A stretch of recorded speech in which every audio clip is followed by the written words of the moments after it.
What is it? Elegant weapon for a more civilized age.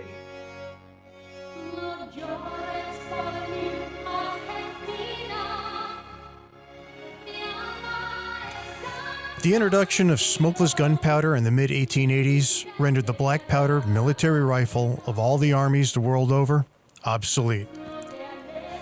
Smokeless gunpowder was as revolutionary to the realm of firearms as jet engines to that of powered flight, or cell phones to personal communications.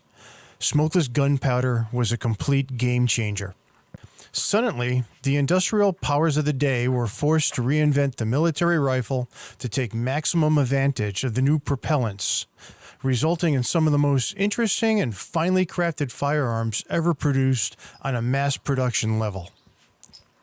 Into this Victorian age flash flood of arms innovation waded Paul Mauser and his brilliance for firearm design that sounds like this. Wunderbar. Behold, one of Paul's very first smokeless powder military rifles, the Argentine Mauser Model 1891. In a moment, we're going to start spending $1 a trigger pull. And as we do so, I'd like to draw your attention to the user-friendly shooting characteristics Mr. Mauser designed into this rifle 2 centuries ago. Additionally, I hope, like myself, you also admire the quality and craftsmanship of a random 130-year-old mass-production basic Mauser infantry rifle. Notice the silky smooth function of the 100-year-old hand-polished and fitted action when I'm not jamming it up with my over-the-top left-handed reach.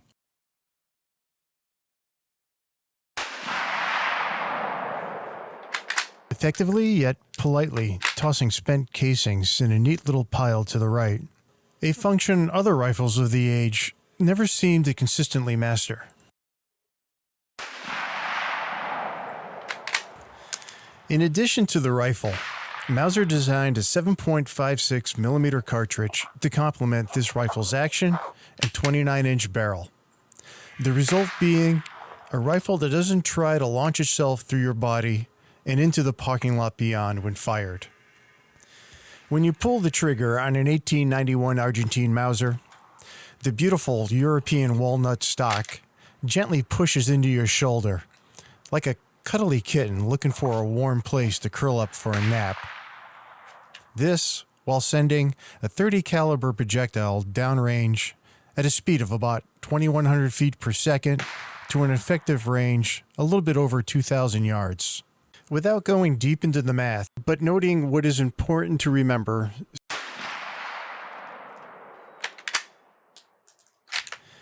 is not that flyer, but that these numbers represent ballistics performance, roughly double that of the black powdered rifles the new generation of smokeless powdered military rifles were replacing during the late 19th century. And do so without the fouling or corrosion issues or the septic tank scented ground-hugging smoke clouds associated with black powder.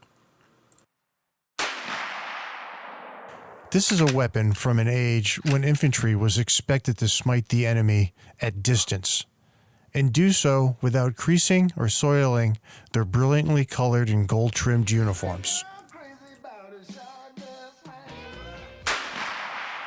In the spirit of hitting targets at distances that contemporary troops would feel compelled to call artillery to engage, the rear ladder sight, when flipped down, is designed to engage targets from bayonet tip up to 375 meters.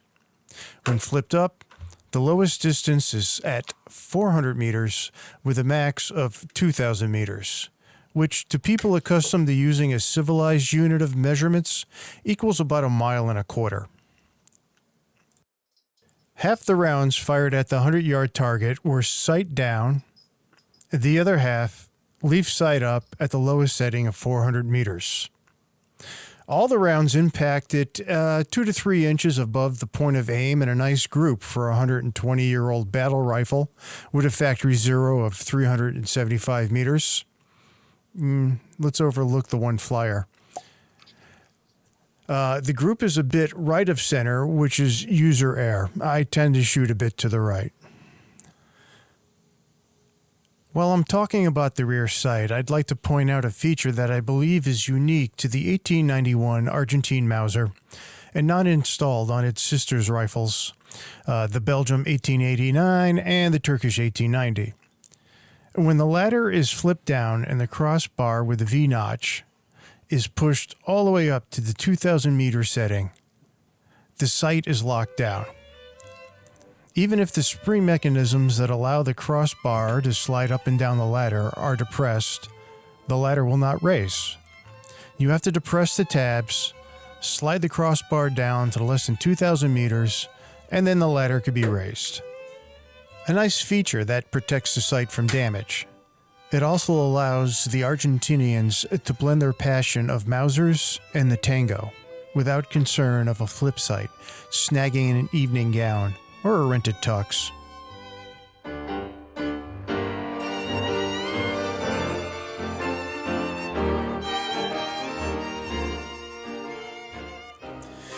Another feature unique to this Mauser is the beautiful Argentine national crest stamped on the receiver. If you happen to find a rifle still wearing this badge, don't buy it. Contact me and I'll buy it, because it's kind of a rare bird. In the 1930s, Argentina scrubbed the crest off unwanted military weapons they were selling. The idea being, they aren't our property anymore, and if the rifles showed up in a war zone, it gave Argentina deniability of providing weapons to the conflict, which resulted in most Argentine Mausers exported for sale looking like my rifle, bearing the scuff mark of shame of being drummed out of the Argentine military. Although, in the 1950s, the importer that was working with the Argentine government managed to convince them to stop defacing the rifles. So, there is in circulation a small minority of Argentine 91s, unmarred and still proudly displaying the national crest of Argentina. The Belgium 1898 was version 1.0 of a Mauser-designed military smokeless powder rifle in production. Her younger sisters, the 1890 Turk and the 1891 Argentinian, are essentially the same rifle with a few tweaks and minus the barrel jacket that was unique to the Belgium.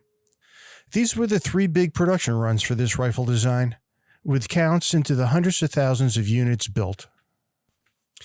But once other South American nations saw Argentina's fancy new bang stick, Bolivia, Colombia, Ecuador, and Peru searched the sofa cushions for enough loose change to purchase smaller lots of Argentine 91 copies.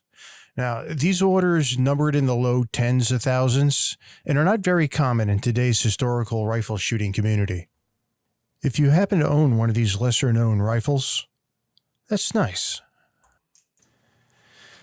The Argentine and her less attractive sisters, the Belgium and Turk, were the first rifles to use a stripper clip.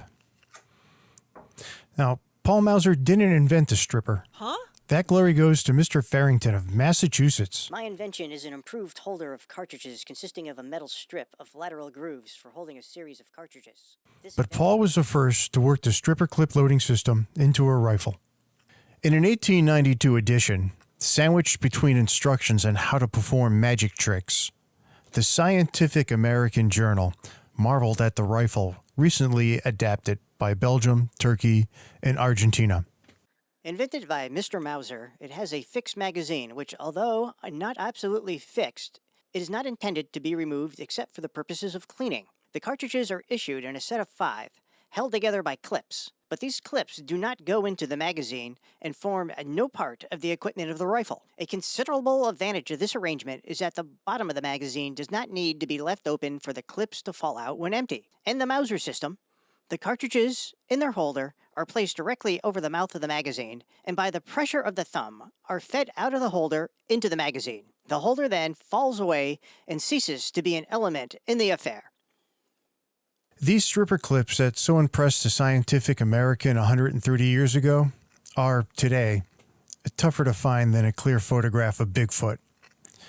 What is commonly sold as stripper clips for an Argentine rifle are actually stripper clips for the later generation of Mausers. Argentine clips can be identified by their smooth sides, as opposed to the dimpled and ridged newer Mauser clips. The newer stripper clips will work on a 91, but you can tell they're a bit oversized when inserting them into the rifle clip guides. It just doesn't feel right. It's like using metric sockets on imperial nuts. Frankly, I don't think the newer clips would fit at all if it wasn't for the flex at the left side of the stripper guide, being spring-loaded for its secondary purpose of acting as the bolt release. As is the case with most first efforts, Mr. Mauser's initial design of a smokeless powdered military rifle, the Argentine and her Belgium and Turkish sisters, had a short production run that came to a screeching halt in 1893 in the form of the Spanish Mauser. Now, there are those that would say that the Spanish Mauser represents the next step in the evolution of early smokeless powdered military rifles. Among the so-called improvements the Spaniard had over the Argentine and her sisters was a faster, flatter shooting cartridge, an internal staggered box magazine, and a bolt with ejector redesigned with added safety features and compensation for the questionable quality of the early smokeless powder cartridges of the day. To this I reply, progress is not progress at the cost of beauty. The Argentine 91 is an elegant example of Victorian age design and lines. From her petite brass wired wrapped handguard to the Tango safe rear sight, and best of all, her steampunk sexy magazine containing cartridges of a civilized recoil. Although the Spaniard might have some technical advantages over the Argentine, which is all fine and dandy, but I find the Argentine and her sisters, the Belgium and the Turk, just simply more interesting firearms. Not only for the historical aspect of being Paul Mauser's first mass-produced smokeless powdered military rifle, and the first rifles to integrate stripper clips into the loading system, but in my humble opinion, the 91 is the most visually pleasing Mauser military rifle ever produced.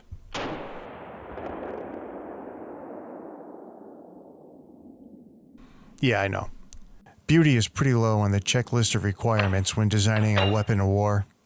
But from the comfort of my modern-day perspective as a historian and vintage firearm enthusiast, the Argentine 91 is the beautiful Gibson girl I keep in the gun safe. That doesn't sound right. Maybe I need to spend some more time away from my gun collection. No llores por mí, Argentina.